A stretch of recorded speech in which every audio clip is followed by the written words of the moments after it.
concentrate on any of these. All right, go ahead. You remember burglaries was something I really wanted to hammer on when I came in office. Now compared to where we were in 2016, it's down 38%.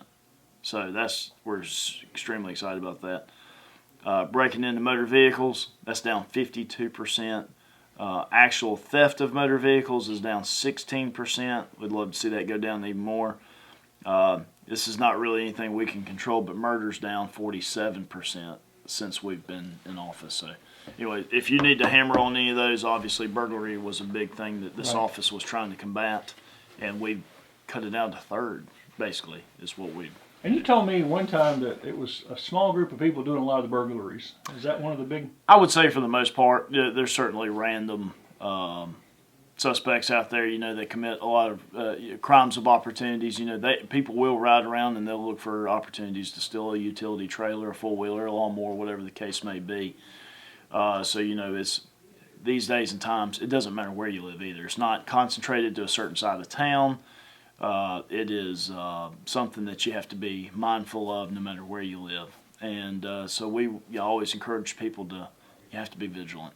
Well, let's hit that before we start talking about this whole year in review here. It is a season, for people that they're not as vigilant sometimes during the season. They're all happy and holiday spirit. What do people need to be aware of this time of year, especially? This time of year, as in any time of year, be vigilant with your property. Don't leave things out that's going to be seen or easy targets. Something left out in the yard, whether it's a four-wheeler, lawnmower, trailer, those are hot items, especially utility trailers right now. Golf carts included in that. If you can't make it easy, and this does not matter where you live. Like I said before, it's not concentrated to a certain side of town or anything like that. It's something you have to be mindful of no matter where you're at. Just locking cars? Yeah, lock your car doors. So almost every single case of motor vehicle break-ins we have really isn't a break-in. I mean, they're still violating that, crossing that threshold, basically going into your car, which is a crime. But 99% of the cars are unlocked. Now, if they see something of high value, then they'll risk busting a window out for it. But we're excited from where we were a few years ago to now. That's actually changed a lot, and we're actually down 52% in motor vehicle break-ins compared to that to 2016 and before. But I think that may have a lot to do with people locking their cars, and of course we've had a lot of success being able to find those that are breaking into cars and been able to arrest them and apprehend them and stuff. So. Also, this is going to be a huge year for package thefts. There's no doubt that. If people didn't realize before, from what I understand, Black Friday was almost a dud this year is because so many people are shopping online now, which means more packages, more package deliveries. And so the best thing you can do is if you have to deliver it to your house, maybe have a neighbor or another family member maybe that's retired or works a different schedule, maybe to go by and secure those packages or hide them for you.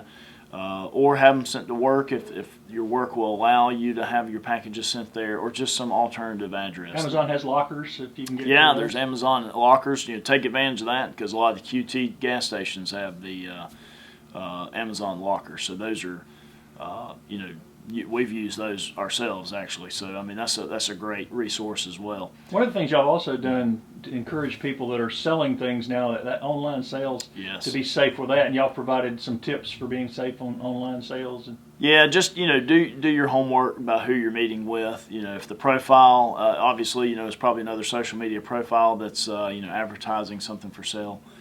Do your due diligence. Look at the profile. If it looks shady or anything like that, don't meet them on their terms. Meet them in a safe environment. We mentioned QT. Some of the QTs have the safe trading zones at their convenience stores where it's very public. Also, the sheriff's office. We have 2 or 3 parking places out front, and we have some great cameras that are pointed at that. It's a very open area, but also it's right in front of the sheriff's office under surveillance. So feel free to use those parking Feel free to use those parking places to do your transactions. Just be smart. Think about it. Don't meet anybody that looks suspicious, or if it's a fake, it could be a fake profile. If it sounds too good to be true, it probably is. So be very careful of that. And if you get into a situation, obviously, just be smart. Obviously, some things just aren't worth getting hurt over or losing your life over, especially this time of year. So I would just tell people just to be careful, think things through, just be extra vigilant, and use common sense. Okay. Well, now we're wrapping up another year. 2019 is gone. Let's talk about what's happened this past year with the Sheriff's Department. So it's gone by, and it's gone by so fast. So this year has been a big year. 2019 has been a big year for us. We started January of 2017. So basically, going into year 3. 2019's been a good year for us. It's been another great year of assistance from County Council with pay raises for our people. We are now one, if not the most competitive agency in the upstate because of pay. And so we really appreciate Council's support on that, because that was a goal of mine to get this agency. We were very far behind compared to other agencies. So we've really been able to pick ourselves up by the bootstraps. You seen turnover go down because of that? Retention is awesome right now. We are so pleased with retention. We have hardly any turnover, and and we hardly have any positions open, which is incredible. So still have a few positions at the detention center that are open, and we still have a few dispatcher positions open. So if you know somebody that's interested, send them our way. We'd love to have them on the team. So it's been a great year.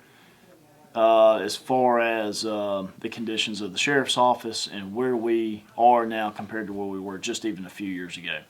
Crime stats are great. We just enjoying crime stats, continuing to see them go down. Every year they've gone down since we've been in office. Since 2017, we've seen several considerable crime stats. Some have dropped away, really far. One in particular that I was very concerned about, which we were wanting to combat the best we could, was burglaries. I think it was 2015 was a very bad year for Anderson County. We were extremely high on the list according to crime stats as far as burglaries in our communities. And so far right now, just in the last 3 years, we've been able to impact it so much. We're down 38% with burglaries. So we've cut them over a third. And so that's huge for us, and we want to continue to see those trends here in Anderson County. So obviously, we've made a lot more drug arrests. This is going to be a record-breaking year as far as the amount of drugs taken off the street. So 2020, we better work even harder so we can beat those numbers. But 2019 has been a very, very productive year. We have a very sound team. I think we've got the right people in the right positions as far as our leadership, supervisors, our folks on in rank and file. We have a lot of people in their respective wheelhouse where they think that they are showing their talents and using their talents where their talents really are. So we just love where we're at right now, but we want to continue to get better, constantly improve. That's one thing that we're dedicated to, and that's one thing as we go into 2020.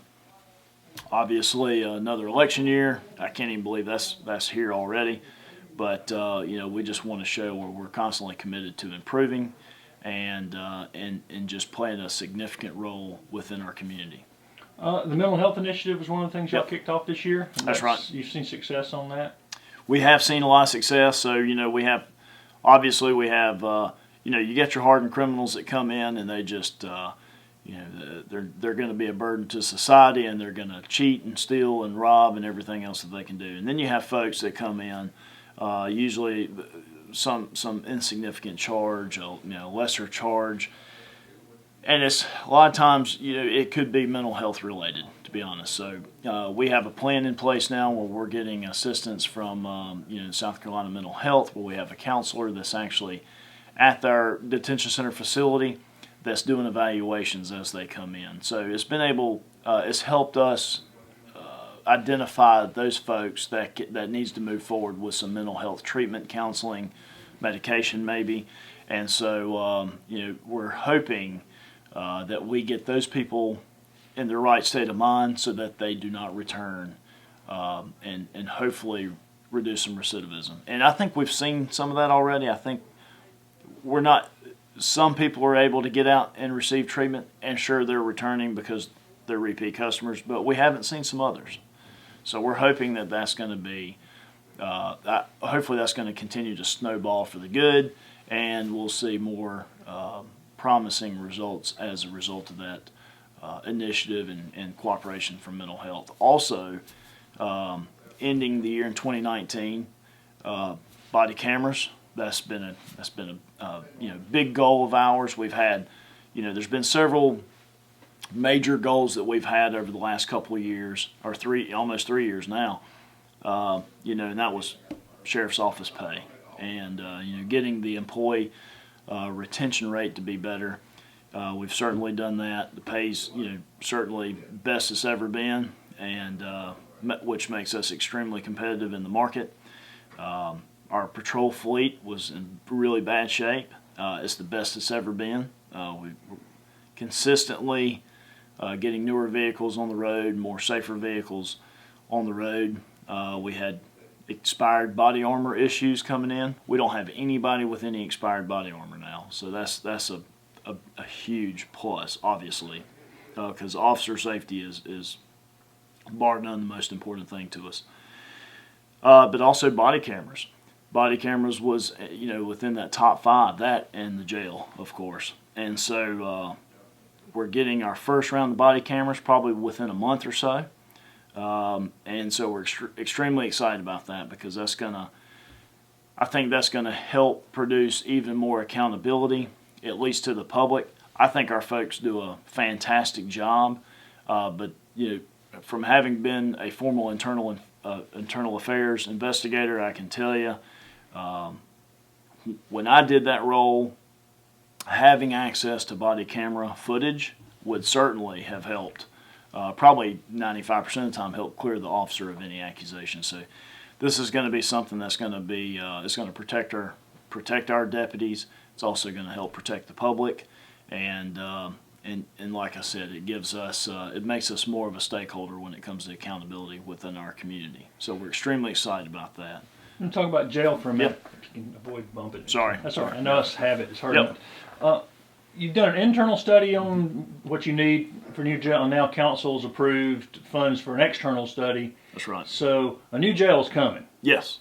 It's just figuring out what we're going to do and how quick we can get it started. Is that correct? That's correct. That's been a huge hurdle for this county for a long time, and we literally have people that are assessing this situation, whether it's the State Department of Corrections or the Federal Department of Corrections, and they're waiting to see what we do, and if we do something, because I think we're at the stage now where if we don't, as a community and a county, then probably somebody else is going to do it for us, and it's in our best interest. We certainly, just this past week we were seeing 450 plus people in this facility. Max capacity of this jail is about 250, but operational is, I think, around 208 is actually what a operational status is.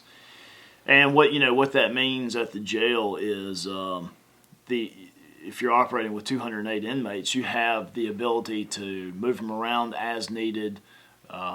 Separate the more violent offenders from the less violent offenders, and right now we can't do that. It's a very volatile situation at the jail.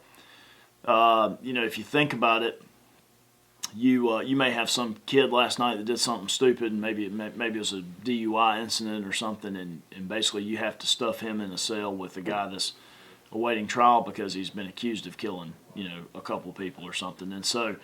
And we have those in there. We have people that that are in there and been in there for 18 months to almost 2 years. And so, I know they're trying to, through the process, get them, to have their court date. But it is a detention facility, it is a housing facility for folks that have been accused of committing crimes. I know a lot of people have said, they need to be on work farms and tent farms, chain gangs, and I love those ideas, trust me, but you also have to have convicted people to put in those environments. 90% of the folks in this jail right now are detainees, which means they've been arrested, but they have not been charged. They have not been convicted. And so therefore, I don't have the ability to put someone on a chain gang or on a tent farm or anything else until they have been convicted by the court. So, technically, they're innocent until proven guilty, although I have my strong feelings about some of them. So, but, that's my job. But at this point, it's not only a dangerous situation for the inmates, it's a dangerous situation for my deputies that are down there having to work inside this facility. And my hats are off. All my hats are off to those guys and gals that work down there, because that's, again, like I said, it's a volatile environment. So you have sometimes 10, 15 people stuffed in a cell meant for 4, or you may have 40 in a cell meant for 15.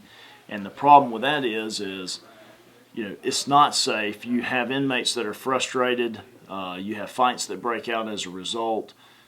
No human being wants to be in those conditions. And so what it does is it produces a very dangerous environment for our deputies who have to control those environments. And it's almost impossible sometimes to control those environments when they reach those extreme overcrowding situations. Basically, we're always overcrowded.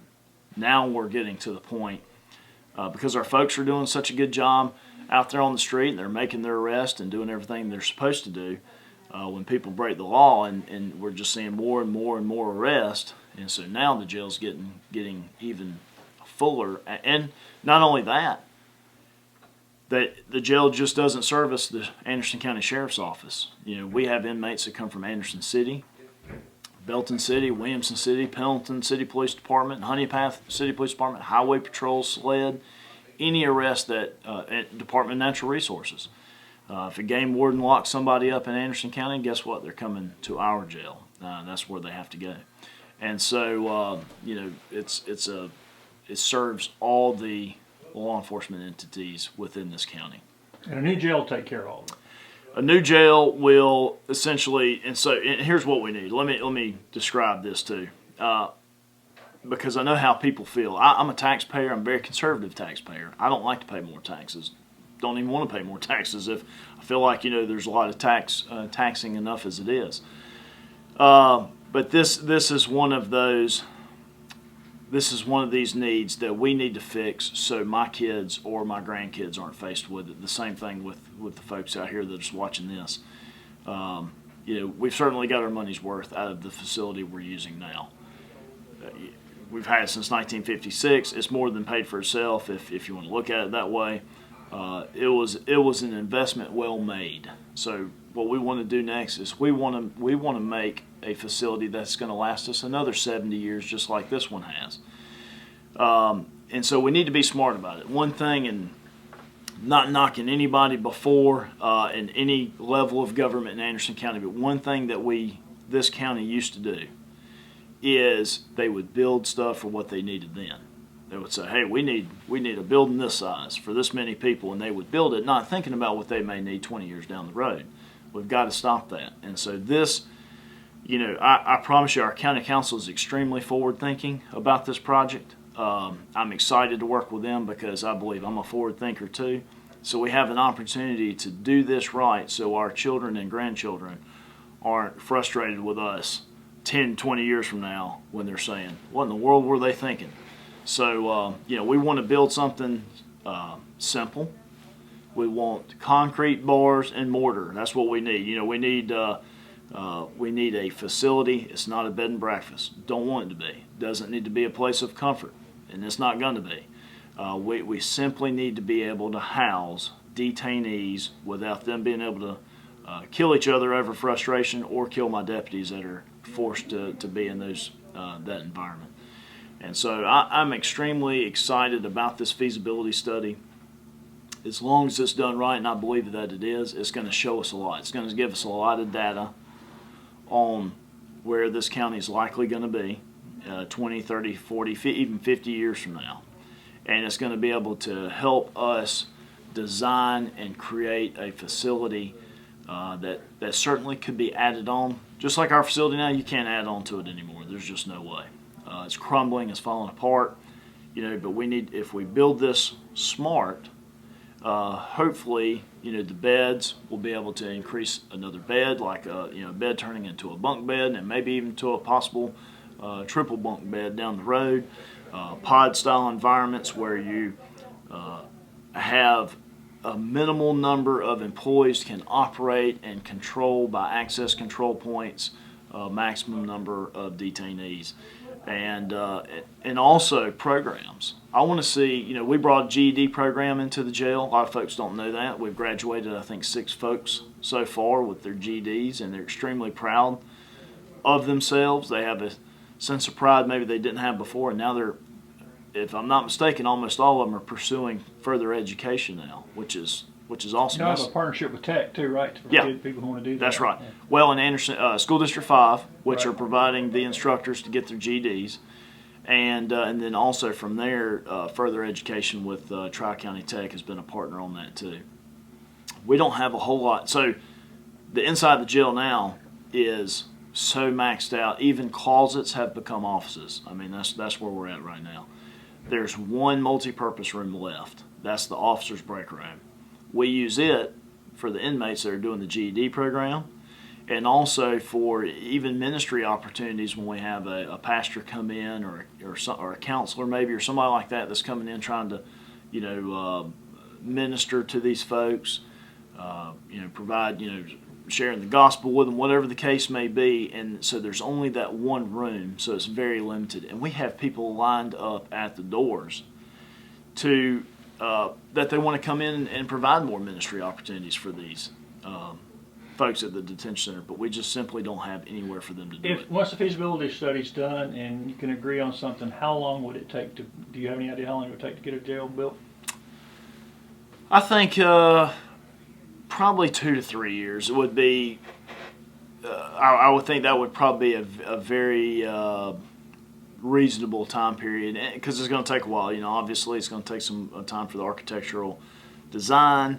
From there, the funding, trying to figure out how to fund it, and there's a lot of different ways. Now, where? Yeah, there's a lot of different ways to do that, and so luckily that's a county council decision. So, and I want to make something clear too, because county council's got a big task ahead of them, because essentially it's not my jail. I get to run the jail. I get to oversee the supervision of the jail. It's not my jail. It's the people's jail. It's the county's jail. And county council certainly represent the folks within their districts, and so they have to come up with the best feasible way to fund this thing. And they'll be there after they're gone and after you're gone. This jail, you're talking about looking to the future. If we do, and we want to do this right, it'll be here way after I'm gone. So, yeah, and our generation, and so we want to make this. We want to make the most educated decisions that we possibly can with the infrastructure decisions of this facility. Other large milestones that we made this year in 2019 that we're extremely excited about is we received some grants to expand our forensics capability, which includes funding for another chemist for the forensics drug lab.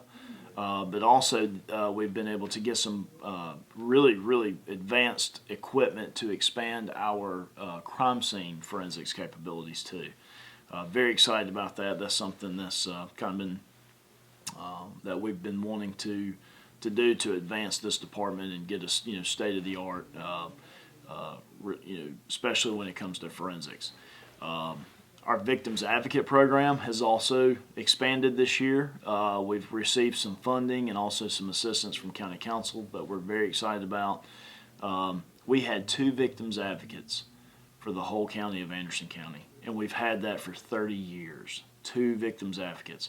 Not only do they serve victims that we come in contact with from the Sheriff's Office, they also service the municipal jurisdictions as well. So these small like Williamston and Honeypath and some of these other small towns, they're also their victims advocates as well. So we've gone from 2 now to 5 this year. So that is huge. So that provides more, a lot more advocacy for our victims, and that's exactly what they do.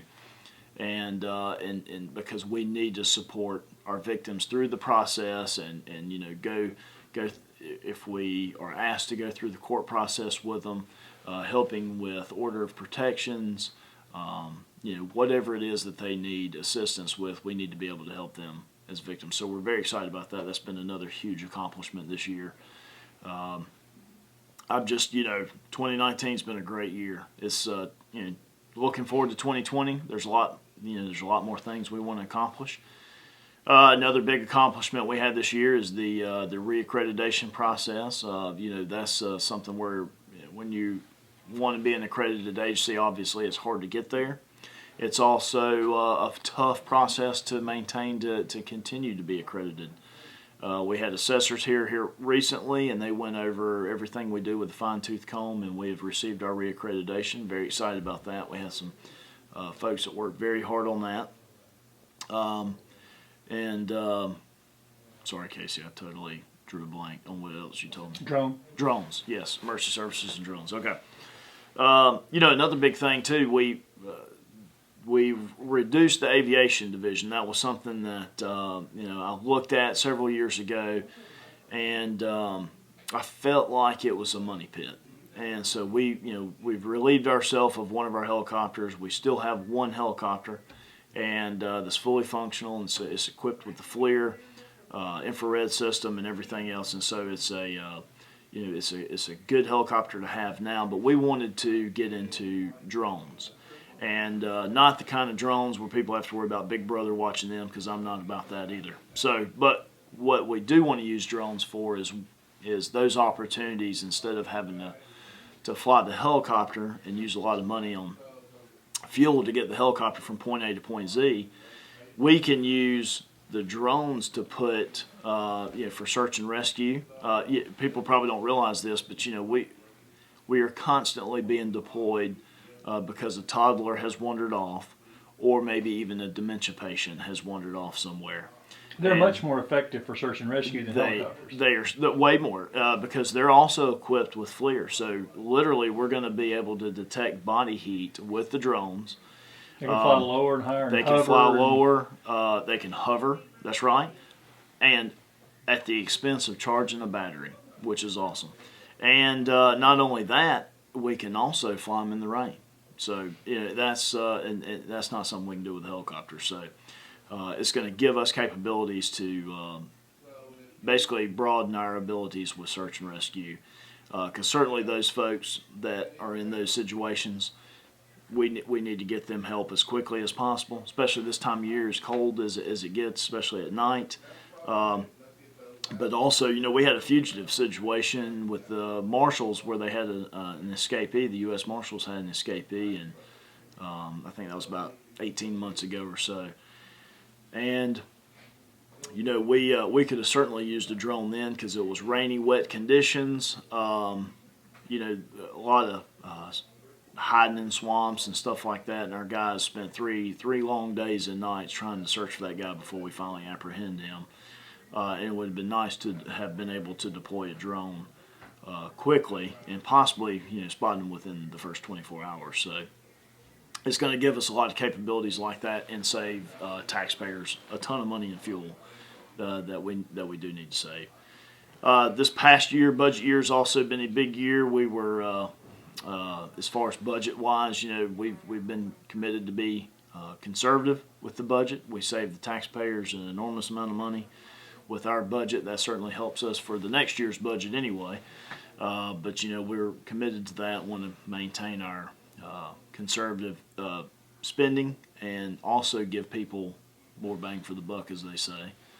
And we'll continue to do that effort. So every tax dollars that county council appropriates for us, we're going to spend it wisely, and we're going to spend it on things that we need. And there's been a lot of updates that we've needed to do. One thing that's coming for the next year is probably weapons. A lot of our weapons have some age on them, and of course, we shoot them a lot in practice and training, and they have components that wear out just like any other tool does, and so we're going to have to look at upgrading our weapons. Most of them are at least a decade old, if not older, and so we want to get into some newer weapons, and that'd be a big project to undertake this next budget year. Emergency services. Emergency services. So we've expanded emergency services our just by a little bit right now, but our director is doing a great job. He has an assistant director. We also have the assistant director that's over dispatch. She's doing a great job. And so they've taken on numerous projects over this past year, looking forward to doing more projects. We've had a lot of interaction with our emergency services unit and the community, especially with some of our corporate environments here in Anderson County.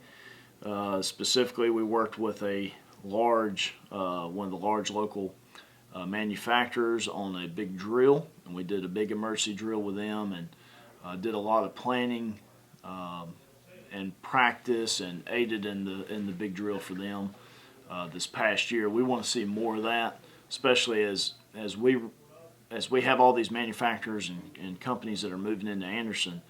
We want to partner with them. Not only do we want to be familiar with the facility in case there's an emergency, we want them to know how to respond themselves in the event of an emergency. So we provide free training.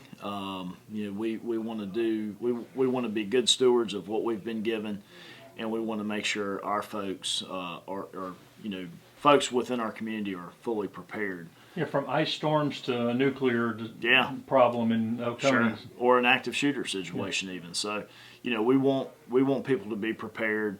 Having served in the military, I can tell you, you fight how you train, and that's what we.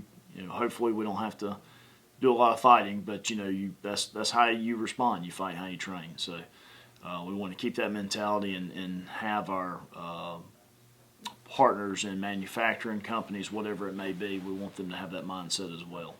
So the committee, I will say that our Criminal Justice Coordinating Council. A lot of folks have no idea what that is. That was the idea was birthed in 2017. And we have been a proud initiator and supporter of the program. The only other county that has this is Charleston County, and basically the Criminal Justice Coordinating Council is a council made up of entities that are stakeholders within Anderson County that are stakeholders in the criminal justice community. It's not just law enforcement, it's people that are within the judicial process, the solicitor's office, judges, clerk of court's office, maybe family court's office. Then you have Department of Juvenile Justice, DSS, mental health, pardon, probation, and parole. Certainly our folks with the jail and with the sheriff's office. And so and I'm sure I'm skipping or missing out a whole bunch of opportunities to name a lot of people. Our magistrate's office. There's just so many entities that are involved, and what it's done is it's been able to get everybody under one roof in one room and talk about what issues are going on in the criminal justice world of Anderson County. So it's helped us being able to identify problems. It's helped us to initiate a few programs where we're been able to collect some data to do some studies. And do some research. Casey Collins, who heads that or chairs that group, she is doing a wonderful job of being able to pull us all together, discuss the issues. There's certainly we identify bad issues. We also identify the good stuff too, what's working in Anderson County. But it's helped us look at stuff that's just not working at all. Whether it's something that we could change as a sheriff's office, or maybe clerk of court's office could change, or the solicitor's office, or the magistrate's office, or how mental health changes how they operate within the criminal justice system. So the good thing is when you bring a lot of stakeholders together in one room, you don't always get a lot of things done. You get a lot of things discussed and talked about, and eventually it does help produce results, and it has been now. So now that it's been almost a 2-year program that's been in place, we're starting to see a lot of results now. And because you get in there and don't necessarily agree with each other, but you have to come to a good middle ground and work with each other, and it's drastically improved our relationship with other entities in the criminal justice field of Anderson County. Anything else for 2020 you wanted to mention? Yeah, no, 2020 is going to be a big year. So, obviously 2020, 2019 grant, or approval for body cams. 2019 approval for body cameras, the feasibility study for the jail. I think 2020 is going to be the year that we're going to see some of these things. We're going to see the results of a lot of these things. We're going to see what the feasibility study tells us about the detention center. The implementation now of body cameras. We'll see body cameras on our troops here very soon, and we'll have a lot of things to look forward to in 2020 as far as I think some more programs and community involvement. And we try to outdo ourselves every year. So 2017 was a great year. 2018 was even better. 2019 has been even better. So we're going to have to work hard to make 2020 even better than 2019. So we want to continue to see the crime stats go down. We're excited about those. I had some with me today, and certainly we will share more. As we move on, we'll be sharing some more crime stats, especially as they come in from the right at the end of the year. And so our folks are working very hard, and I'm extremely proud of our employees here at the Sheriff's Office. I can't even, I don't think people fathom how proud I am of them, but we have some great folks, and there's things that we could always do better. We're going to constantly work to improve those areas that we could do better in, but I'm extremely proud of where we have gotten to this point. And if people want to find out more or keep up with what's going on, what's the best place for them to? Yeah. We just rolled out a new website, AndersonCountySheriff'sOffice.org. Just rolled out that website. We're about to roll out the app. So you'll actually have a downloadable app that you can download onto your smartphone and get the same information that's going to come on our website. The website's definitely new and improved, and the app's going to give us the ability, if we need to send an alert out to the public, we'll be able to send it out through that app, and it'll, as long as they allow those notifications on their phone, they'll receive those notifications, and that's something we're constantly improving on. We also just signed up to be partners with Ring. The Ring doorbells, that's a technology that, and of course there's a lot of different brands out there. They're all great. Ring is a very pro law enforcement entity, and they work well with us, and so there's going to be some information coming out about signing up. If you have Ring doorbells, you can sign up, and it's if there's something that's going on in a neighborhood or a community, to be able to access all those Ring cameras and see who it was that drove down the street, what the suspect vehicle looked like, and who walked up to several different houses, and who's stealing packages, all that kind of stuff. So excited about where technology is going for law enforcement, because it seems like we're always several steps behind because of technology, and it seems like it takes the law enforcement world to catch up. And so we're getting to a place now I think we're starting to catch up, and hopefully we'll be able to use technology to our advantage.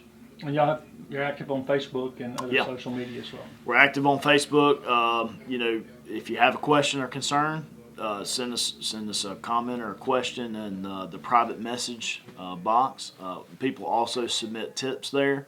We're not going to talk about where the tip came from, even though we can see who you are on the profile. We protect that anonymity, and we're not going to disclose where we received that tip from. But also they can use Crime Stoppers, and they can follow me personally on Facebook too. We're going to as we have more stuff to release, we'll get it out there and try to communicate everything that we can to the public.